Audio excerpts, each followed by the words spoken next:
afternoon. Executive Assistant Chief Matt Slinkard over Investigations and Special Operations for the Houston Police Department. We have had an officer-involved shooting out here this afternoon, so I'll be giving you an update on that and our preliminary information of what we know right now.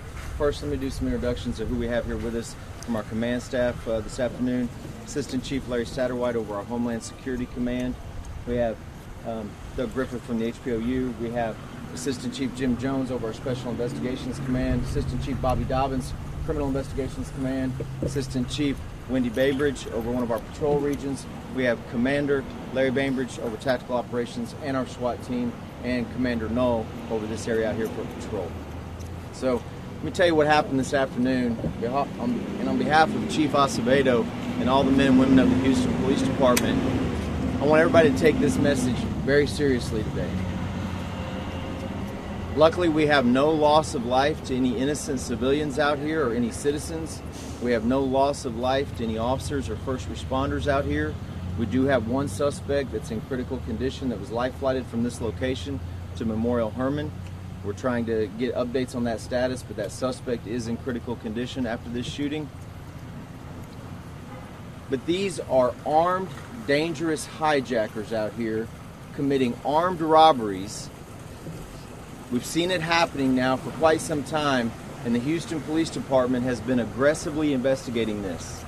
What happened this morning is we had a white F-250 Ford pickup, appears to be somebody's work truck that they obviously need to go to work and have a job and support their family. That truck is stolen, and we've had officers in this area doing surveillance for quite some time because of the previous armored car robberies that have happened, and you've been covering those in your media briefings.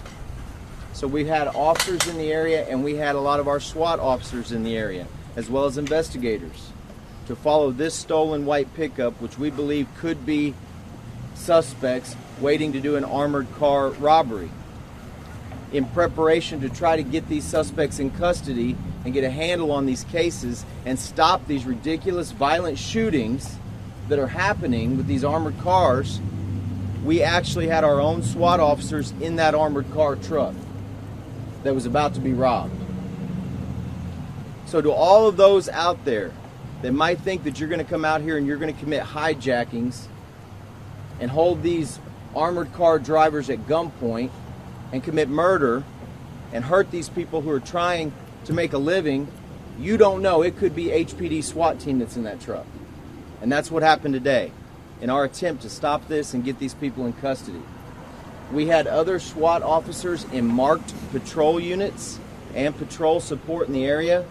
They witnessed 3 suspects in that stolen white pickup truck start to mask up as if they were about to do a robbery on the armored car that was at the Michoacana meat market down the street and the Walgreens. That's the parking lot where the armored car stopped. At that time, as our officers were getting ready to take them into custody once they exited that vehicle, they did not exit the vehicle and go after the armored car at that time, likely because the armored car drivers and our SWAT team didn't get out of the armored car. So they realized they needed to leave the area. The suspects, they tried to drive away, realized they probably were not going to be successful in their hijacking. They started to drive away from that area. Our officers followed. Those were SWAT officers in 2 marked patrol units. One of those patrol units with SWAT officers in it followed them to the back of this location where we're at now in this strip center. At that time, they tried to make the stop. Suspects were not stopping in that white stolen Ford pickup. They tried to do a pit maneuver that was unsuccessful in stopping the truck completely. 2 suspects bailed out on foot and were apprehended here in the front of the strip center. 1 suspect in that white Ford stolen truck exited the passenger side with what is an AR-15 rifle. It's on the scene here, still at the location. That suspect exited the passenger side of the vehicle with an AR-15. Shots were exchanged with our SWAT team. That suspect was struck. No officers were struck. That suspect was ultimately life-flighted from this location to Hermann Hospital, where I said previously he's in critical condition. His assault rifle is still on the scene here. Our SWAT team and SWAT medics immediately started giving first aid to this suspect until he could be transported by ambulance over to the life flight location and then left from this location. Right now, our preliminary information shows that our suspects are 3 young black males. We do not have positive identities yet. Again, 2 in custody on the scene. 1 is currently at the hospital. No officers injured, no armored car drivers injured, no citizens injured, and no successful robbery that took place. But that's exactly what was about to happen, and it's time for this to stop. It's enough. And if you think you're going to come out here and prey on innocent victims in our society, and you're going to come out here and you're going to mask up, and you're going to get rifles, and you're going to steal somebody's car that they need to go to work and support their family, and you're going to come out here and you're going to hijack an armored car, well, we have news for you today. Today, that armored car had SWAT officers inside of it. And some of these armored car companies are taking more progressive and proactive measures. They're hiring officers to follow their routes. These armored car robberies are going to stop. The Houston Police Department was on top of this one today. We don't like any incident to end with any injury whatsoever to anybody, citizen, suspect, officer, anyone. And of course, any loss of life is tragic. I'm sure that the medics at the hospital and the doctors are doing everything they can right now for that suspect that's in critical condition. But today they were not able to harm anybody driving that armored truck. They weren't able to harm any other citizens with these violent felony carjackings, robberies, and stealing people's livelihood. It's absolutely ridiculous. We're not going to put up with it, and we're going to stay on top of this every step to make sure that we keep these people in custody. Before you ask, let me tell you ahead of time, it is too early in our investigation for us to know if these suspects were involved in the armored car hijacking that occurred about a week ago that resulted in a murder. We don't know that at this point.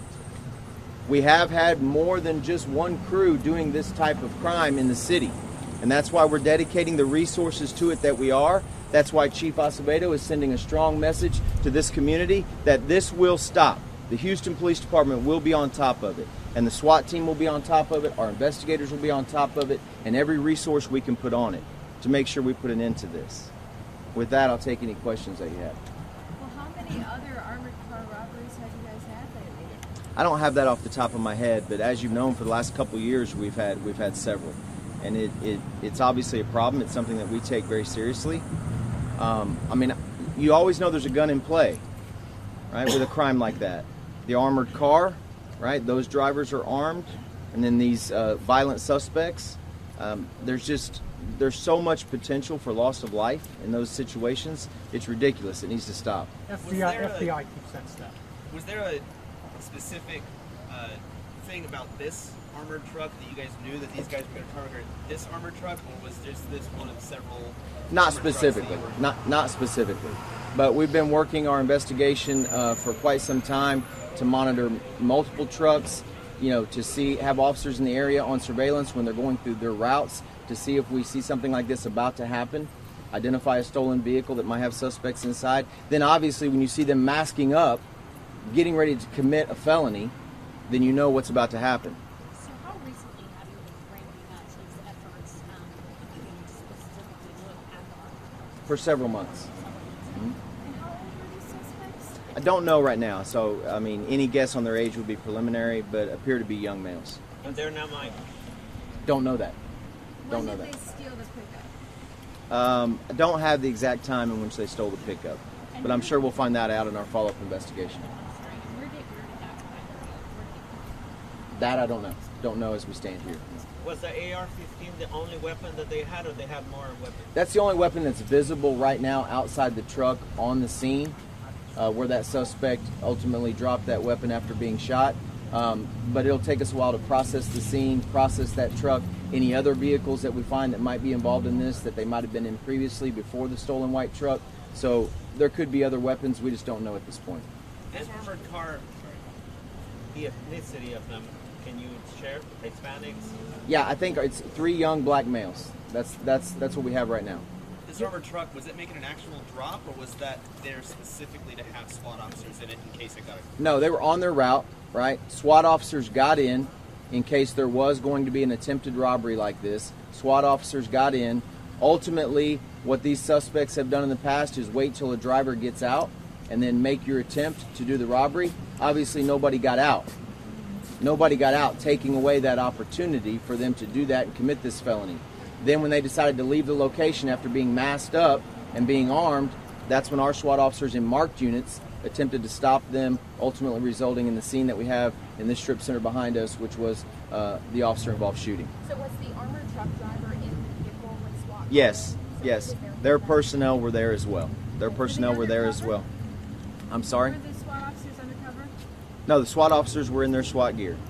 How many SWAT officers were in the We've had numerous SWAT officers out here today. I don't know the exact number. When you say masking up, can you give us any We had detail? 2 in the truck, but in the area we've had multiple officers today. Ma'am? Sorry, when you say masking up, can you give us any detail as to what they were wearing? Putting on ski masks. Putting on ski masks, And how are you which are at the confident- scene. How are you confident they were going to rob that truck? Okay, well, I think that speaks for itself. I think I've covered that in great detail. How unorthodox is placing officers inside a truck like this to prevent a crime like this? I mean, is this a tactic that other police departments have used, or is this something unique to the Houston Police Department? I don't know if other police departments have, but I'll tell you this, the Houston Police Department is going to do everything possible to stop this, and we did stop a robbery today. Are there many witnesses? I know this is a busy area out here, but it's hard to know. That'll be part of the follow-up investigation while our investigators are out here for the next several hours. Obviously, this will be a joint investigation with us. Harris County District Attorney's Office has their representative on scene. And then, of course, Houston Forensic Science Center and our partners there will be out here processing the scene for the next several hours. But the truck wasn't stolen in this area, was it? I don't know. I don't know. You said you've been doing this investigation for a while. Do you know if these 3 are part of a bigger crew or? Don't know that yet. Like I mentioned, I don't know if they're part of the robbery that happened about a week ago of the armored car that resulted in the driver being shot and murdered. We don't know that yet. It's just too early to tell. You So mentioned apparently nobody was captured from last week. Was the car ever found? The car We don't have anybody in custody or charged on that crime You yet. gotta give them the FBI. Yeah. you mentioned Michoacana and Walgreens. Anybody that saw anything in the, or it was, which was it, the Walgreens or the Michoacana? It was in that parking lot. It Is was it that one parking more? lot. So, don't know yet about number of witnesses, but our investigators will follow up and determine any witnesses that are out there and give proper statements. Okay. Just to clarify, Anything it's else? a little fuzzy right here. Officers were following the white pickup truck, the stolen pickup truck containing the suspects, and then spotted that they were in the vicinity of a armored car truck. No, they were stopped right where the armored car was, masking up, getting ready to rob it. Right, but I'm asking about how you were tailing the white pickup truck. The stolen truck, yes, Stolen truck. and officers in the armored car. Okay. Okay. Anything else? Thank you, Okay. Chief. Thanks, everybody. Appreciate